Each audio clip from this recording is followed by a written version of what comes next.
We begin the show with the latest update on Edward Snowden, the man who leaked confidential National Security Agency documents to media outlets. He is at this moment still held up in the transit area of the Moscow airport. Meanwhile, Edward Snowden's father is speaking out, saying he's confident his son will return to the United States. In an interview with NBC, Lonnie Snowden said that he had not spoken to his son since April, however. RT's Lucy Kafanov is in Moscow and brings us the latest.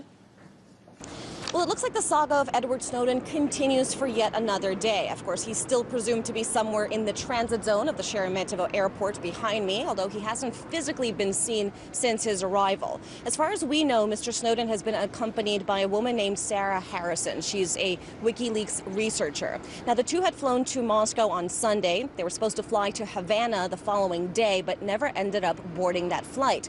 Now, Edward Snowden is facing several problems as a result at the moment. Number one, his American passport has been revoked, so he can't technically buy a ticket to go anywhere. That also means he can't get a Russian visa to get out of the airport transit zone. Now, he could get perhaps special papers from Ecuador that would allow him to theoretically travel, but no indication at this point that this is something that will actually happen. On top of all this, while Ecuador has seemed generally supportive of Mr. Snowden's actions, officials aren't exactly bending over backwards as of yet to protect him. A spokesman for the government had said that Snowden would physically have to apply for asylum on Ecuadorian soil, which could include an embassy or the country. Of course, at this point, since he can't get out of the airport, there's simply no way for him to do that.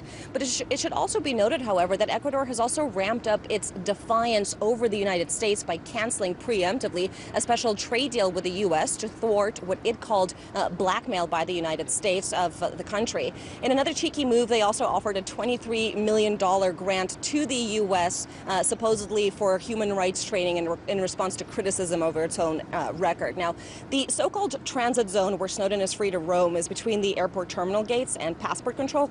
Now, I was actually there just yesterday, having returned from a trip abroad, and this is basically not the kind of place that you really want to spend that much time in. There's a TGI Fridays restaurant, several coffee chains, including one where a cappuccino will cost you a grand total of $12.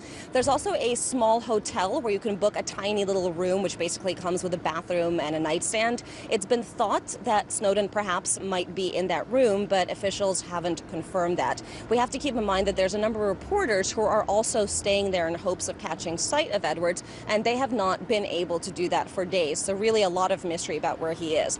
In the meanwhile, we did hear from Snowden's father. He gave a TV news interview, even though he hasn't spoken to his son since April. He said that Snowden, he's confident at least, that Snowden could return if certain conditions are met. That would include not detaining Snowden before trial, letting him choose the location of the trial, and essentially not subjecting him from a gag order that would prevent him from making public remarks.